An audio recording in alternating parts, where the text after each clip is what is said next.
Alright, welcome back to the channel, everybody. Thank you all for tuning into today's video. And today we're going to be talking about jerkbait fishing. Well, let's get to it. So, first, we're going to start out, keep it simple with just the rod, the line, the reel kind of deal for y'all, the equipment per se. So here I've got a 6'9" medium. This is a Team 6. This one, it doesn't specify what the action is, but it's pretty much a fast. And most of the time, I mean, with treble hooks, like in my crankbait video, I said that I liked a more moderate action so that you didn't pull those trebles away. And that also applies with jerkbait fishing a little bit too. But most of the time, as long as you have that medium power, you're normally good, because most medium rods are still, even if they are fast, they're still a little bit more limber, just because they're not as thick of a rod and they don't have as much backbone to them per se. But the main point that I wanted to bring up with this is you can get away with more fast action rods with jerkbaits sometimes, but crankbaits, the reason why I do the moderate action is because that bait is constantly moving. But with the jerkbait, it's just going a little bit and a little bit and a little bit. So that fish, there's not as small of a window basically for that fish to be able to come and grab it. Or it's a lot easier for a fish to stop the jerkbait than it is a crankbait. It takes less energy because the jerkbaits stop or twitch, pause, and a crankbait's just constantly moving. So reason number one why you can get away with a little bit faster action rod. Number two, companies' jerkbaits that I've used in the past, wasn't affiliated with them by any means, but like Megabass, for instance, those hooks typically bend out real easy. And when you're using a jerkbait, a lot of times that bite comes all of a sudden, especially if you're not using livescope. It just comes all of a sudden, and when you jerk into them, if you have too thin of hooks, I feel like it's super easy to rip that hook out or bend it out if you have too stiff of a rod. But you can get away with a little bit thicker or a little bit faster action rod if you have these thicker aftermarket hooks, and these ones are owners. I think they're size 5s. And the stock hooks, especially on these 6-cent ones, they come with pretty darn good hooks right out of the package. Size 5s seem to be the best overall size to not screw with the weight too much. Some of them, like this guy's a slow sink, so it doesn't really matter what hooks you put on it. I mean, it does relatively. You still want to keep them generally the same size as the stock ones. But since it's a slow sink, it already sinks. A little bit heavier hooks will inhibit the action a little bit, but I haven't seen it inhibit the fish catching ability of it any. But I like to beef up those hooks, especially if I'm scoping around timber or fishing around heavy cover with the jerkbait. Just so if that fish does try to go immediately and wrap you up, you can put a little bit more pressure on him to keep him away from that stuff so you don't get wrapped up. I mean, sometimes it's just going to happen. You're going to be hosed and there's nothing you can do. You'll lose the jerkbait, lose the fish, and that'll be that. So that's my theory and kind of how I like to do things with the rod setup, or at least talking about the rod specifically. Kind of got off on a tangent there, but next, line size. So I'm pretty much always using 12-pound fluorocarbon. The reason you don't want to use mono is A, because it floats. So if you're using a suspending jerkbait, that might cause the bait to start rising instead of suspending. If you're using a slow sink jerkbait, it can inhibit the sink rate of it. That kind of deal. So fluoro, because it sinks and it's invisible. If I'm trying to get a little bit deeper, I'll go down to 10. But 10, especially a lot of the places I throw a jerkbait, you're kind of pushing your luck, because especially if you're around timber, grass, that kind of deal, you don't really have the freedom to put pressure on that fish a little bit more to kind of deter him or kind of move him away from the cover that you're fishing around. So that's why I like 12. I rarely go to 15 unless I think I can get away with it and they're just biting that day and I really need to get them away from that cover fast. But 12, 95% of the time, that is what I'm throwing with my jerkbait setup. Next, let's talk about gear ratio of reel. So I pretty much exclusively throw, I don't think I'm able to show this very well on the camera, but this, if you can see that hopefully, 7:2 to 1. That's my go-to for a lot of stuff. probably 90% of the time I'm throwing a 7 gear ratio. You got a lot of torque there, you got a lot of speed there. If you go up to an 8, you got a lot of speed, but you start losing a little bit of torque. And with a jerkbait, torque isn't as essential, but 7 gear ratios, that's just what I'm comfortable with, because you need to be able to pick up that line quick in between twitches. And when you get that hook in that fish, you need to be able to catch up to them. So if you use a 6, it's a lot harder to catch up to that fish.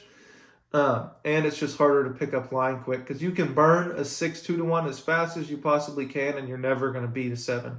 Or you can burn a 7 as fast as you want, and you'll never beat an 8, that kind of deal. That's why I go with the 7. A 7 2-to-1, 7 1-to-1, they're all pretty much the same. 7 5-to-1, they're all going to pick up line fairly at the same, they're pretty much the same speed. But I don't go to a 6, I don't go to an 8.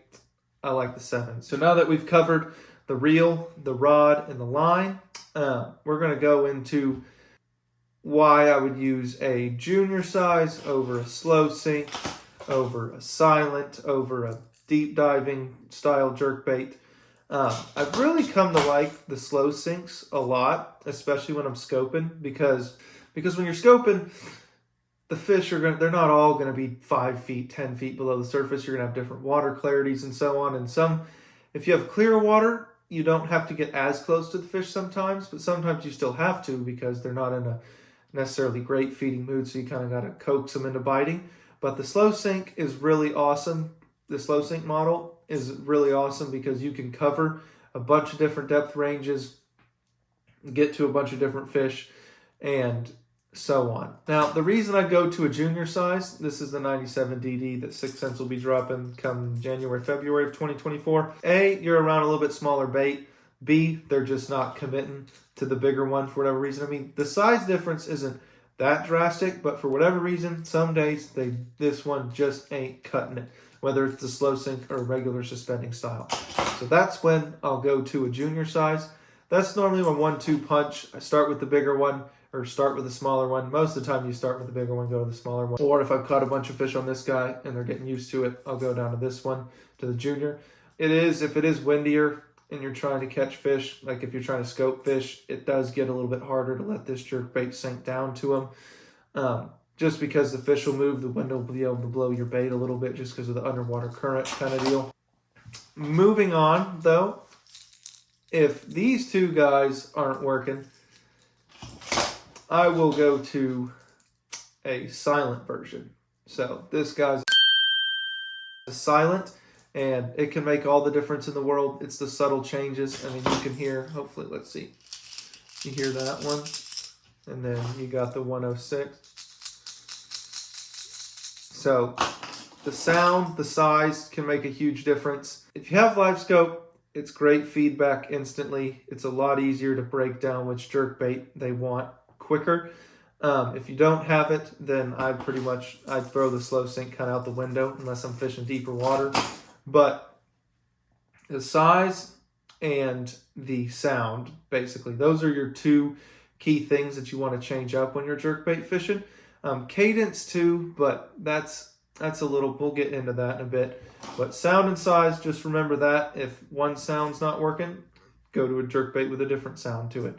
And then if you just don't think at all, if it's a super slicked off calm day, then I'll maybe go to the completely silent one just to be even more finesse. Because I mean, shad, I don't really think make a rattling sound at all. So it's more that rattle is just to coax them and get them to notice your bait, and then they get closer to it, and then hopefully they eat it. So now we're kind of going to get into where I would be throwing these. So as I've mentioned already in the video a little bit, timber, grass, I mean, even open water like bluff wall banks are good. Drains can be good too.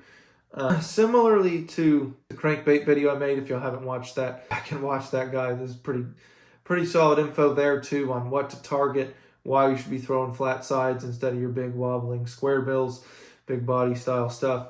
But deep water is the name of the game in the wintertime when you're throwing pretty much anything. Not necessarily deep water, but deep water close by. Bluff walls, 45-degree banks are really good as well. that you can parallel. You can parallel those kind of deals, and then also creek channels with timber, that kind of deal. A lot of vertical structure that the fish can move up and down, like I said in my crankbait video. That's why a jerkbait complements a crankbait so well in your arsenal, is because they're not always going to be on the bottom for you to be able to catch them on a crankbait, or not all the fish are going to be there. Sometimes they're going to be suspended, so it's a lot harder. Not harder, but a jerkbait fills that void better than a crankbait does in catching those suspending fish. Because it just sits there when it's suspending. A crankbait's going to float back up, so it stays there right where the fish is, looking at it underneath it, getting ready to pounce. So it complements your arsenal well there, because if they're not biting the crankbait and you still feel like there's fish there, or you're seeing them on your units, you can pick up a jerkbait and often catch those fish. So standing timber, whether that's in drains, on creek channels, on main lake points, on bluff walls, if there's wood around, you need to be throwing your jerkbait around it. Now, if you don't have any timber in your lake, then you can still target those main lake points with deep water adjacent to them, whether there's channel swings or it's just deep water in general close to it.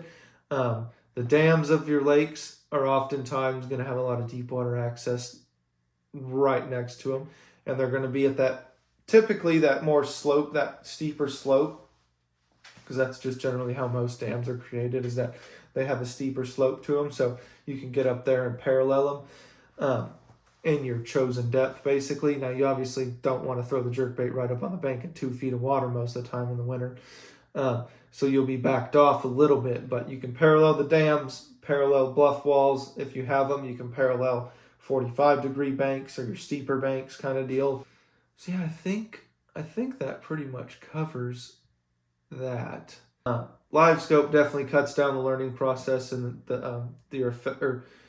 makes you more effective when throwing these jerkbaits, because you can target the individual fish, see where they're at. Like, especially if you were coming down a drain, like, you don't have to fan cast and spend near as much time. You can just pan around your transducer and look for them that way. But I understand not everybody has the means to be able to afford livescope. So most of the time when you're jerkbait fishing, I would say 90% of the time, the fish are going to be feeding upwards, basically. So your jerkbait's above them, and they're going to be feeding up. They're going to be looking up for bait fish that are, the water's getting cold, so shad are dying off, or a wounded bait fish. So that's what you're imitating, and you got to imagine the fish is always going to be coming from underneath it, trying to eat it. They're not typically going to be coming over top of it. I mean, there's a few scenarios where I've caught fish when I've basically been bouncing it off the bottom, whether it was intentionally or unintentionally, but 90% of the time, they're going to be coming from below it. So you want the bait to be above them, obviously. So if you're fishing in 5 foot of water, which typically I'm not fishing a jerkbait too much in 5 foot of water, unless it's like a shad spawn kind of deal. But let's just, for instance, let's just say 10 foot, you have your 10 foot zone, your 15 and your 20. Most of the time, I'm throwing a jerkbait in that 10 to 15 zone. So if you want your bait to be above them the whole time, and let's say you're not using livescope, the slow sink is not necessarily going to be your best option. So that is where your suspending styles are going to be a lot more beneficial to you, because it's going to stay above the fish. This guy, the 97 DD, I've been seeing it get down to almost 10 foot. So it doesn't start out at 10 foot by any means, but this bait's going to be great from that 10 to 15 foot zone. You're going to be even higher up than that, and you're not going to be able to, these ones are going to get too far below them too quick. So you're going to want to go with something like this. This is the slow sink, but they make it in a non-slow sink as well. So it dives even shallower. I think it gets down to like 4 or 6. This gets down to like 8 or 9. And then somehow this guy gets down to 10 foot. I don't know why. But you can also play with this by and manipulate your jerkbait by hook size. As I mentioned before, the size 5s are my favorite for putting on most jerkbaits. It is going to make some of them start to slow sink. And then if you put too small hooks, which generally you don't do, because then you're going to get thinner wire hooks, and it's just not going to be a good deal all the way around, because spinning jerkbait starts to float if you put too small hooks on something. And you can also play with it too by just adding a bigger, like a size 4 on the front. Some jerkbaits it looks a little ridiculous on, but you put a size 4 on the front and then 2 5s on the back, or 2 6s on the back, and then that'll weight your jerkbait down a little bit, make that diving angle a little bit steeper, and then it'll also give it a little bit of a sink to it, so it'll get your jerkbait down deeper too. So now let's talk color choice. So pretty much all the time I'm throwing these kind of shad patterns. The thing you really need to remember is whether it's sunny or cloudy, in my opinion. Yes, water clarity comes into it, but the sunny or cloudy thing is really important as well. So when it's sunny, I'm throwing more of a, this one's almost it's almost translucent, only because the paint's gotten knocked off a little bit, but translucent, a little bit more flash to it is more beneficial in the sunlight. It's going to be a lot more natural because there's actual rays of light going down to reflect off your bait. If the water's not clear enough, it's probably not going to matter because the sun won't be able to penetrate. But if you have 2 to 5 plus visibility, it will matter a lot. So sunny days, I'm throwing the more flashy, almost translucent stuff. And then on cloudy days, I'm going to go with your more matte colors like this, your solids. That's just what's worked for me in the past and in the present too. So 90% or pretty much all the time, these are the 2 kinds of colors I'm going to rotate between. I mean, there are hundreds of different variations of these. So you can also fine tune it a little bit from there too, depending on the forage of bait fish in your lakes. And then of course, if you have a little bit more muddy water, something like this would be a great go-to, whether it's sunny or cloudy, just because it's going to pick it up a little bit more. So now that we've talked about colors, how to manipulate the jerkbait, how to make it sink, how to potentially make it float, which you might as well just buy a non-spinning jerkbait at that point. Now we're going to move on to, okay. Last and finally for this video, we're going to talk about cadence.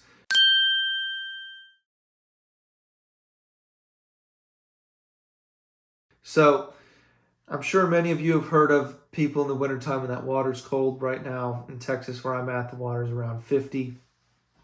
Notoriously, you're supposed to slow down your cadence in the wintertime.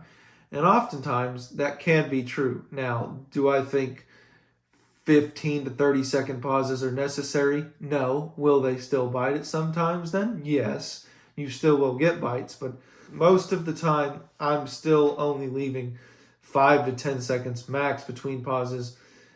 Typically in that 5 to 10 range. I don't normally go all the way to 10, but I don't think it's necessary to do those super long pauses. Unless, for instance, you just railed some fish on a point and you're trying to get the last bit of them to go, and they're the super lethargic ones that weren't super active and came up for your shorter pauses. But most of the time, 5 to 10 seconds in that window is all you need, and you can do some twitches, just single twitches. I mix it up. I do single twitches, pause it, double twitch, triple twitch. But one thing to remember is the shad's movements are going to be a lot subtler, if that makes sense. So instead of your big, like you've seen KVD do it, where you just snapping the living crap out of it, I personally believe that doing a little bit softer twitches, like not just a now, will that still catch them in the wintertime at times? Yes. But overall, when that water's cold, the shad aren't going to be so those little bit softer twitches, just pop, pop, pop kind of deal, that can be a lot more effective, because a shad's not just going to be going boo, boo, boo, boo, boo, boo, boo, boo, boo, necessarily in 50-degree water. So smaller twitches, definitely take those into consideration. I've still caught fish popping it pretty hard in the wintertime, but the softer twitches definitely seem to get those more pressured fish, more lethargic fish to go. And that's more to keep in mind for your, live scope or not, you need to keep that in mind. But if you don't have live scope, I'm going to do the softer twitches a lot more. But Because on livescope, if you don't know, as you see that fish engage, oftentimes you can start speeding up, maybe do a little bit more erratic twitches, but you're seeing real time the fish's behavior. So when you can't see that, the softer twitches are a lot more beneficial. You can mix in some little bit, like you can go soft twitch, pause it, and then give it some erraticness, and then go back to your soft twitches. That kind of deal, just to keep that in mind too, because that'll basically just drive the fish nuts. They're just gonna be like, oh, that shad is on the way out. He can't even control himself right now. He can't even decide if he wants to be slow and do small movements or be erratic and all that. So you can mix it up that way too. It's really, live scopes changed the game with jerkbait fishing because you can see it all in real time now. So I'm not trying to single anybody, or I'm not trying to exclude the people that don't have live scope if you're watching this video. I'm trying to include both aspects of it. But I tried to include both aspects of it. But thank y'all for watching this video. And if you have any questions or further questions or any comments on how I can make these videos better for y'all, please leave them down below. And if you haven't already, please like this video and subscribe to the channel for more content like this, or for more videos like this and on the water stuff, which will be coming next week, because this week I got a video filmed today, and then we went out to Fork the day before and just, I caught one big one. If you want to see that fish catch, go to my Instagram, ethan.laguerre-fishing. But yeah, tip video this week for y'all. So next week, we'll have a fishing video for y'all on the water. Going to be throwing some swim baits. See y'all in the next one.